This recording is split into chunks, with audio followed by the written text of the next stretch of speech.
Hola, ¿qué tal? Un saludo y bienvenidos a Biblioteca Conecta. Un saludo desde la Biblioteca de Montijo de José Antonio Teodoro para todos. Y hoy, bueno, pues primero de mes, acompañado por un autor, acompañado, por supuesto, además, desde la red de bibliotecas municipales de Cádiz, por Yolanda Vallejo. Hola, Yolanda. Buena, me ha gustado eso desde para todo el mundo, porque te ha faltado decir desde España para el mundo y la humanidad. Te ha quedado bien, Bueno, te ha quedado bien. cada uno ya que se sienta arropado por el saludo y el mensaje de principio del programa. Y también con María Benítez de la red de biblioteca, desde la red, no, desde la Biblioteca Pública de Ourense. Hola, María. Buenas. Es que yo cojo carrerilla, pero como Yolanda me corta, tengo que volver a empezar, entonces Ya, se me va. normal.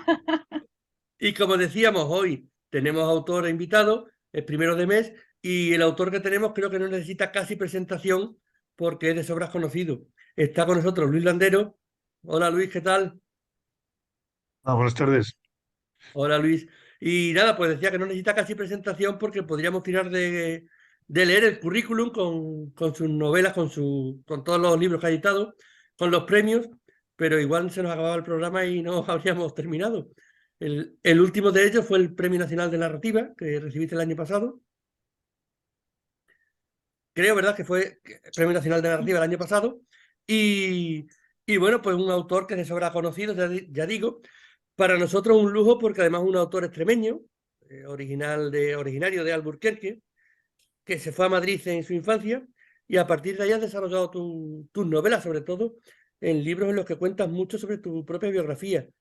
Sí, Mm, pero escucha, antes de que sí, empiece a hablar Luis, porque primero habría que explicar un poquillo que lo que nosotros nos interesa es el lado más humano de los escritores, porque para conocerlo ya está su obra, y es una obra que además hemos leído todo, que los libros de Luis en las bibliotecas son de los que más salen, y además no siempre la duran. gente está esperando que salga nueva novela, pero lo que queremos es acercar un poquito a nuestros lectores, a los lectores de las bibliotecas, la imagen de Luis, ¿no? Y como bien has dicho, José, naciste en Alburquerque, te fuiste después a Madrid, pero hay cosas interesantísimas en tu biografía desde que naciste hasta que te fuiste a Madrid, ¿no?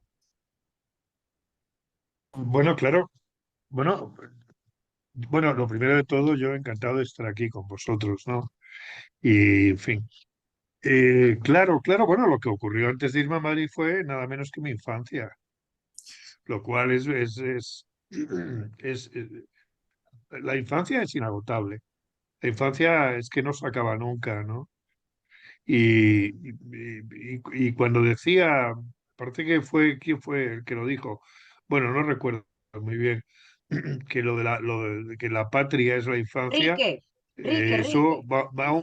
es un poco a la carta, eso cada uno, pero en mi caso sí es verdad, ¿no? Que la infancia para Rilke fue efectivamente, Sí. para mí es muy importante, ¿no? Y, y casi todo lo que veo lo veo a través de ese cristal, ¿no? De la infancia que es desde el asombro y incluso desde el lenguaje que yo escuché en mi infancia. Escuchaba a mis mayores, que era un lenguaje magníficamente hablado, porque hablaban muy bien, era el lenguaje campesino. De manera que mi infancia es fundamental, y no solamente eso, sino que creo que además un escritor y un artista es el que de algún modo prolonga su infancia, ¿no? Y yo creo que soy escritor es el gran pretexto para no dejar de ser niño y para no dejar de jugar. Esa es la razón, yo creo, por la cual soy escritor, ¿no? Para poder pasar por la vida de algún modo siendo siempre un niño, ¿no? Y morirme siempre siendo siempre un niño. Y hay algo de mi niñez que sigue conmigo, va conmigo a todas partes y y que bueno, el niño me acompaña, el niño que yo fui me acompaña siempre. Sí. Y está bien porque además acabas de dar con la clave, has dicho seguir jugando y no en vano tu primera novela se llama Juegos de la Edad Tardía y es un juego y además en una edad tardía, ¿no? Bueno, no muy tardía porque con 40 todavía se es muy joven, pero hay unos momentos de tu biografía que a mí me gustaría mucho que nos contara porque eso de coger una guitarra y acompañar. Sí, Y claro, sí, sí, sí, no, yo fui guitarrista flamenco, claro. Y eso que empecé a tocar la guitarra muy tarde, empecé a tocar la guitarra casi con 16 años o con 16 años, lo cual es una barbaridad porque a los 16 años un guitarrista tiene que estar ya hecho, un músico tiene que estar ya hecho. Pero bueno, yo empecé entonces y un poco con la complicidad de mi madre y todo esto, pues y a razón de tocar 28 horas diarias, pues en 3 años conseguí hacerme guitarrista profesional y de flamenco y además que acompañé a figuras importantes más o menos del baile y del cante, ¿no? Y viví un poco de la guitarra. Sí, sí. Fue una cosa un poco extravagante en mi vida, pero bueno, yo entonces trabajaba en Clesa, trabajaba auxiliar administrativo, y entonces mi primo Paco, cuando llegó a Madrid, se echó las manos a la cabeza de que yo pudiera ser oficinista toda mi vida. Me dijo que ser oficinista toda la vida era lo más triste del mundo. Y me dijo, ¿no te gustaría más ser guitarrista? Digo, hombre, claro, ¿a quién no? Si te dan a elegir con 16 años entre ser oficinista o ser guitarrista e ir por ahí A viajando recorrer el con mundo. la farándula, pues no hay opción, ¿no? Está Mm, claro. mm. Y sí, me dediqué a la guitarra durante los años, pero cuando yo me dediqué a la guitarra ya era poeta, ¿eh? Bueno, poeta, lo de poeta, lo digo, yo en realidad no he sido nunca poeta porque, bueno, poeta malo, sí, pero no buen poeta. Pero yo empecé a escribir poemas con 15 años, ¿eh? Y, y sí, compaginé la poesía y la guitarra, hasta que ya llegó un momento en que apareció uno por ahí de Cádiz, me parece que era, de Algeciras. De la gente de Cádiz Apareció que está uno en muchas tocando la partes. guitarra y digo, vamos a dejarlo. Digo que esto se pone feo, ¿no? Y aparte que a mí lo que me gustaba era la literatura, claro, más que nada en el mundo. Y hablando de tu infancia, de tu juventud, ¿recuerdas cuáles fueron las primeras bibliotecas o la primera biblioteca que visitaste? Mi primera biblioteca fue mi abuela Francisca, que era analfabeta, pero era una biblioteca andante, porque tenía en su memoria muchísimos cachivaches narrativos que había heredado de sus mayores. Y entonces, bueno, en su memoria había de todo, había romances, había trozos de zarzuela, había todo tipo de canciones, había cuentos, había refranes, yo qué sé, adivinanzas, había de todo, ¿no? Y eso, mi primera biblioteca fue oral, porque mi familia era familia campesina, una familia campesina, y letrada, bueno, incluso analfabeta, porque mi abuela Francisca era analfabeta, y, que sabían muchas cosas, porque la literatura, la, la, la, la cultura campesina es la verdadera cultura popular, ¿no? Y entonces a través de las generaciones se habían ido transmitiendo, ¿no? Muchísimos cuentos, muchísimos poemas, en fin. Y esa fue mi primera biblioteca. Luego, en Madrid, había un kiosco de esos de chuches, donde vendían tabaco suelto y vendían caramelos y cosas de esas, y donde se alquilaban novelas, ¿no? Por 50 céntimos. Esa fue mi segunda biblioteca. Y entonces yo cambiaba novelas policíacas y del oeste. A mí me encantaban las novelas policíacas y del oeste. Había días que leía dos y a veces hasta tres novelas, ¿no? Y esa fue luego una vecina que tenía una pequeña biblioteca también, pero yo desgraciadamente no tuve bibliotecas. Ojalá hubiera tenido yo una biblioteca y un bibliotecario o bibliotecaria mejor que me aconsejara, ¿no? Y me hubiera guiado, pero no, desgraciadamente en aquellos tiempos las bibliotecas eran raras. De manera que no tuve bibliotecas. Mm. Pero aún así, a pesar de eso, has acabado siendo escritor. ¿Cómo ha sido de pasar, pues eso, de tener una infancia donde no había tantos libros, lo que se supone que todos los reputados autores han tenido una infancia llena de una formación literaria, ¿Por qué sabes que a ti te gusta contar las historias, escribir? Bueno, porque yo de niño casi salí siendo escritor, ¿no? Porque que yo, bueno, aparte de los cuentos que colmaron mi fantasía, con mi mente se llenó de fantasía con aquellos cuentos Entonces me encantaba contar, que es el viejo lenguaje, el viejo cuento folclórico, ¿no? Ese que se retransmite, o que se transmite oralmente. Luego estaba la historia sagrada que me contaban en clase, que también, en fin. Y no sé, o sea, que yo creo que ya salí de la infancia con mucho gusto por escuchar historias. Y entonces cuando leí mis primeros poemas, que venían en los libros de texto, que venían fragmentos, ¿no? de poemas, yo me los aprendía de memoria y me maravillaba que las palabras de todos los días aparecieran allí de pronto vestidas de fiesta. Qué Eh, bonito. eh, sí, Eso te lo robo porque me ha gustado mucho. Anota, anota. Hombre, porque sí, es y cierto, entonces ¿no? nada, sí, y entonces me puse a escribir poemas. Entonces empecé a escribir mis primeros poemas porque a mí me maravillaban las palabras y me enamoraba de las palabras. Y de qué manera recuerdo una tarde que en una cafetería descubrí una palabra que se la escuché a alguien, que era la palabra taciturno. Entonces yo me quedé enamorado de esa palabra, digo, taciturno, yo no la conocía, ¿no? Qué palabra más bonita. Entonces me enamoraba de la sonoridad, de la sugerencia de esa palabra. Entonces escribía poemas donde Taciturno era la estrella invitada y las demás palabras eran las teloneras, ¿no? Y de manera que, bueno, surgió de un modo muy espontáneo en mí la literatura, a través de los cuentos que escuchaba en mi infancia y luego con los primeros poemas que leí. Y luego un libro fundamental para mí, el primer libro que tuve, que fueron las 1000 mejores poesías de la lengua castellana. Esa estaba en mi casa, ¿sí? Sí, Sí, sí. ¿verdad? Sí, sí, sí. Estaba en Bergua me parece, era Bruera o Bergua creo, que Mm. era una maravilla, era bueno. Sí. Y yo, ese libro para mí era un verdadero tesoro. Cuando lo compré por 50 pesetas, además, digo, jo, digo, no, digo, pensaba que iban a ir detrás de mí para decirme que nos hemos equivocado, que ese libro cuesta 100.000 pesetas. No, no, costaba 50 pesetas. Y ahí venían pues eso, las 1000 mejores poesías de la lengua castellana, nada menos, ¿no? Y para mí ese libro fue fundamental, ¿no? Y era como mi amada. Yo pensaba además que ya no necesitaba ningún otro libro en la vida, como los verdaderos amantes no necesitan ningún. Con la amada ya le vale, ¿no? Para siempre, no necesitan más. Y yo también pensé, digo, ¿para qué quiero más libros si ya tengo este? Yo creo que ahí estaba toda la belleza y toda la sabiduría del mundo.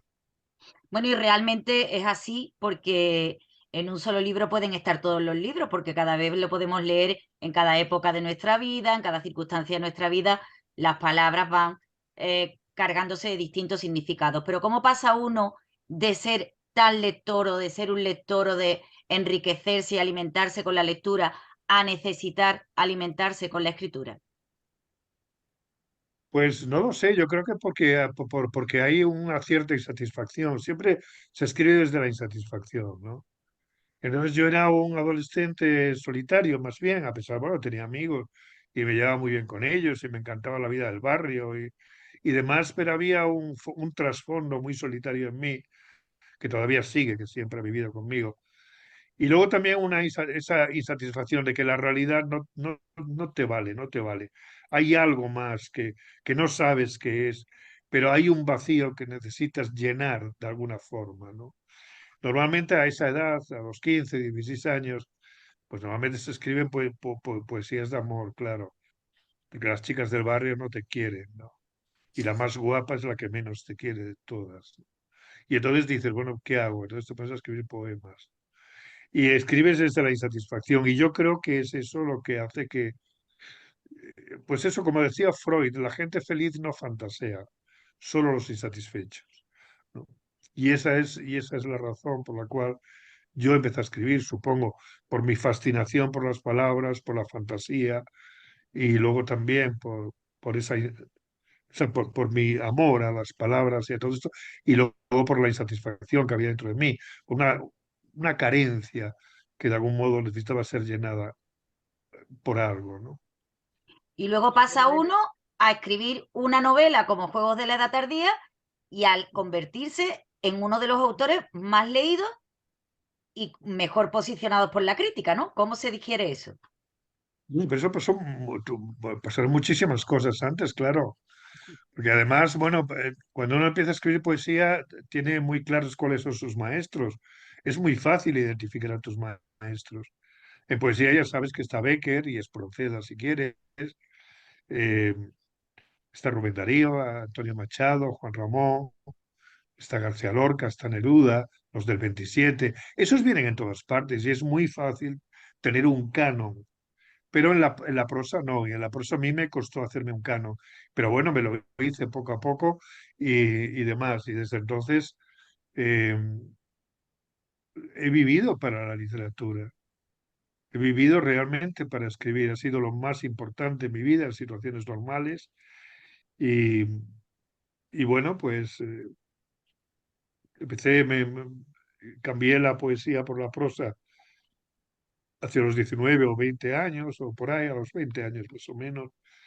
Y desde entonces, bueno, escribía todos los días, y, y aprendía para aprender a escribir, aprendía para escribir a componer, para aprender a componer, escribía para aprender a componer, y leía muchísimo, muchísimo.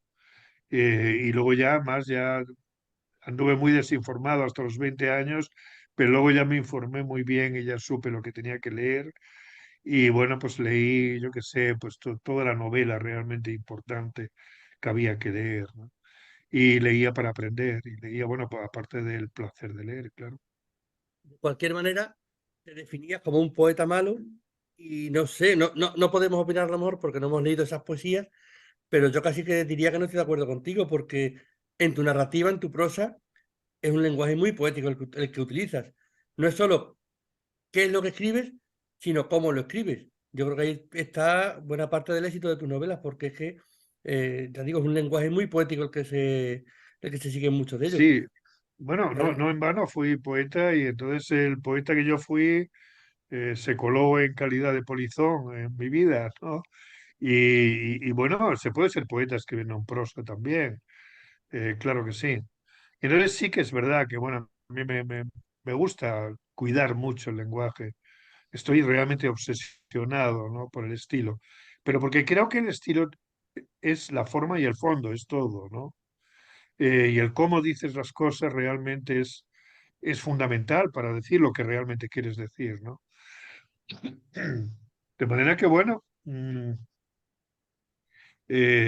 sí, como poeta no conservo ninguna poesía de entonces, las rompí todas, ¿no? Pero, y además no se perdió nada. Pero sí me quedó el gusto por la poesía, sigo siendo buen lector de poesía, creo. Y bueno, cuando escribo yo creo que sale algo, ¿no? Del poeta frustrado que hay en mí. siempre, siempre. Ya digo, a mí me parece eso que es un lenguaje muy poético el que utilizas en todas tus novelas, ¿no? ¿Y qué importancia tiene la familia en tu escritura? Porque a menudo vemos, bueno, por ejemplo, El balcón en invierno, que quizás es una de las más conocidas, pero bueno, si hablamos del guitarrista o de cualquier casi otra novela, pues pones mucho de ti, de tus datos, bueno, de tu propia biografía y de tu familia. Bueno, sí, a veces sí. Bueno, incluso en novelas que parece que no, como por ejemplo en Juegos de la Tardía, hay muchísima autobiografía, porque ahí de algún modo está mi adolescencia. Lo que pasa es que está fabulada, claro. No la encaro de un modo riguroso y veraz, ni mucho menos. Y en otras también aparece. Pero claro, en el guitarrista es verdad que aprovecho mis experiencias de cuando yo era guitarrista. Y cuando viví en París, por ejemplo, mi estancia en París, porque cuando terminé la carrera, cuando terminé Filología Hispánica, me marché a París y estuve un tiempo viviendo allí y me ganaba la vida tocando la guitarra. Eh, bueno, y entonces sí aparece ahí. Luego ya en El balcón en invierno o Huerto de Emerson, ahí ya sí encaro, porque es que son novelas ya de corte autobiográfico o autorreferencial. Eh, y entonces ahí sí, porque además me propongo decir la verdad, no fabulo nada, digo la verdad, ¿no? Salvo que la memoria haya fabulado, porque la memoria es muy fabuladora, es muy novelera, ¿no? Y entonces al Es recordar que, la propia memoria, está claro. inventando un poco las cosas. Porque además las cosas no son como son, sino son como uno las recuerda. Eso es así, ¿no? Y a Eso veces, lo decía Valle Inclán, eso, sí. Es cierto, efectivamente, las cosas son como uno las recuerda, evidentemente. Claro, claro, cómo no. Y bueno, y entonces uno recuerda lo que realmente fue, pero con añadidos imaginarios. claro, Y la prueba está en que cuando recordamos algo que hemos vivido juntos, varias personas, hace muchos años, no nos ponemos de acuerdo acerca de qué fue lo que realmente ocurrió, de qué color llevaba nuestra madre el vestido, etcétera. Entonces podemos discutir porque evidentemente hemos ido cambiando las cosas, hemos ido fabulando y claro, e incluso a veces falseando el relato, ¿no? Porque la memoria a veces falsea interesadamente el relato, a veces hombre, casi sin darse cuenta. y porque no hay que olvidar tampoco la etimología de recordar, ¿no? O sea, pasar 2 veces por el corazón. Uno Eso es.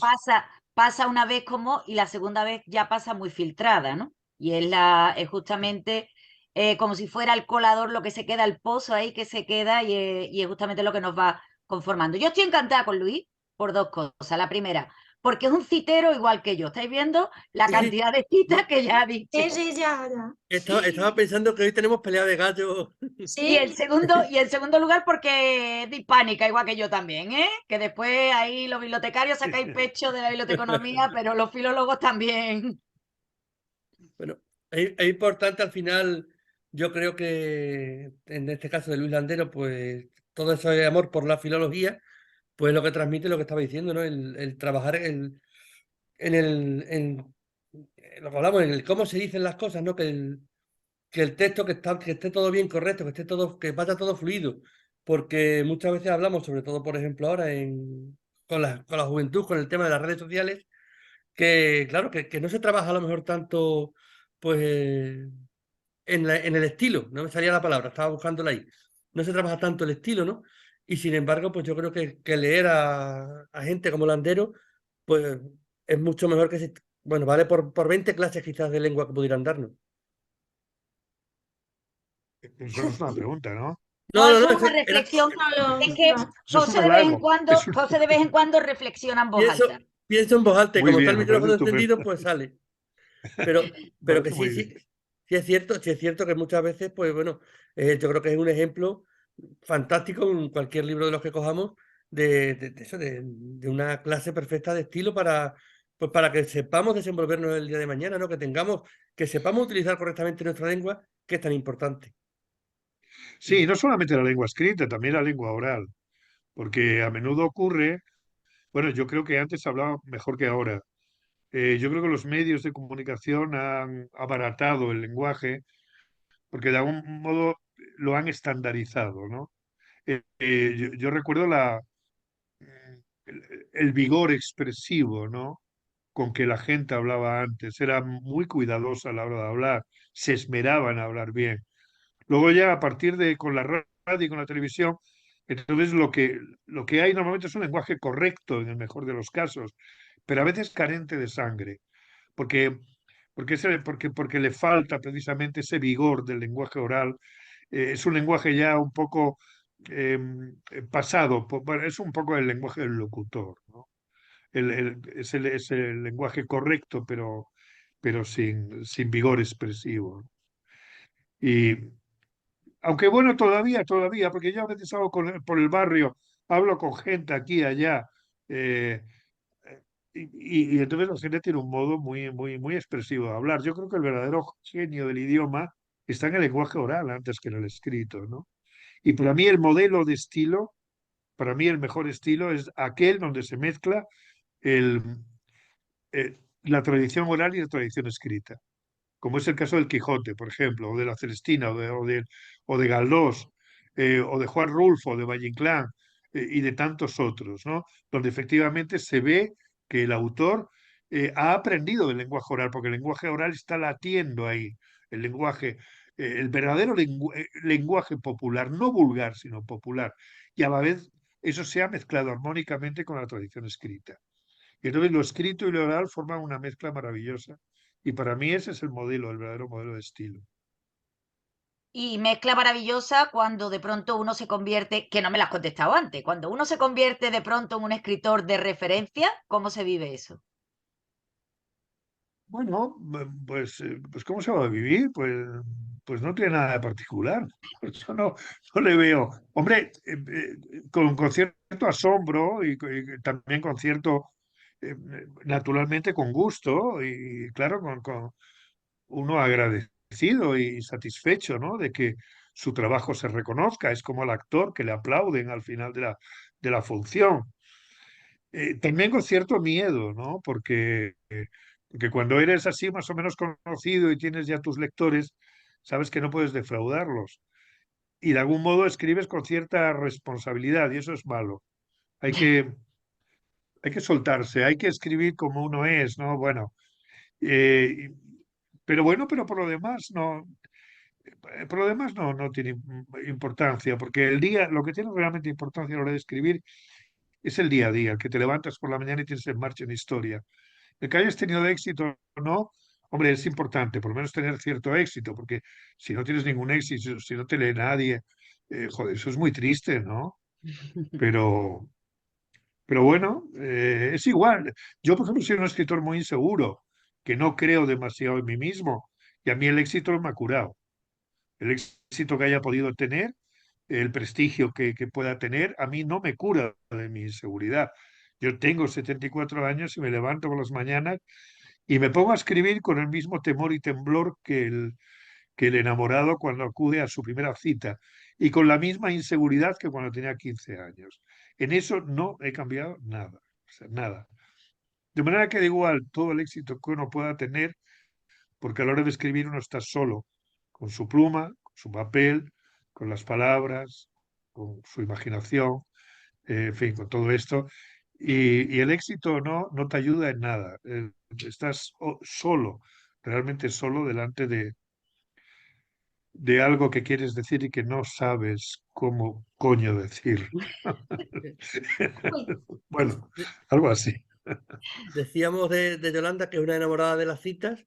No sé cuántas citas podrá sacar hoy de lo que nos está contando el hilandero, pues estoy porque apuntando, ¿eh? Estoy apuntando. hay para un montón. Pero bueno, nada, yo sabéis que soy, siempre digo que soy el malo de esta película, y cuando llega la media hora se nos pasa, pues tengo que cortar, porque bueno, pues son exigencias de nuestro particular guión. Y nada, pues hemos llegado al final del programa de hoy. Tenemos ¿No se ha esto acabado siempre, esto? sí, Ah, ha ya sido se muy nos va, rápido. rapidísimo. Eso es Se me buena ha pasado señal, volando. es buena señal que se pase rápido. Pero para el final Sí. siempre dejamos un espacio también muy especial. Se lo dedicamos a Yolanda, que tiene un espacio al que nosotros llamamos la cita con Yolanda. Y hoy no sé si podríamos hacer una porra, una apuesta sobre quién será el autor citado por Yolanda. Así que nada, Yolanda, es tu momento.